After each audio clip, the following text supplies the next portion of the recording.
You may say, why are we talking about definitions? Isn't this too theoretical? And the whole point of this blog is to be very pragmatic and have the practitioner point of view. Well, in fact, talking about definitions is a pragmatic thing to do for three reasons.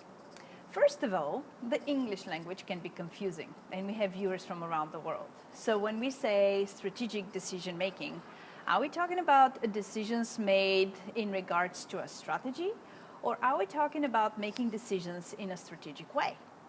Well, everything I'm talking about here in this blog applies to both, but technically when managers talk about strategic decision making, they mean making strategic decisions about the company. The second reason is way more important. And it comes down to having a shared language. If we don't have a shared language, we may misunderstand each other.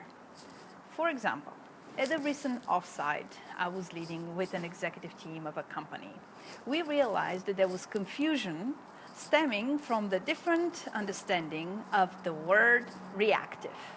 Some people in the team thought that reactive was the opposite of proactive and therefore bad. And others took it to be the agile term for reacting quickly to new information and thought it was a positive. It took us a while of back and forth to actually realize that the misalignment and the disagreement came from the different interpretation of this one single word. So shared language is critical. And the third pragmatic reason why we want to define strategic decision making is because based on the definition, you may have a different outcome. If you define it as let's solve a problem, what you'll end up with is an answer to a problem. If you define it as let's make a decision, you will have a decision.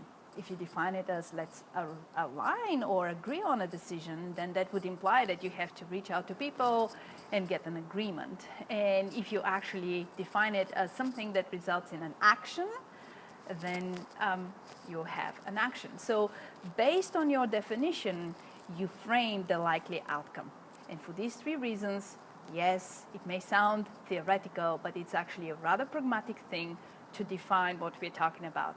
It is not just about the topic of strategic decision making. I would suggest that whenever you're discussing anything, you ensure that you have a shared language and you frame the problem the same way.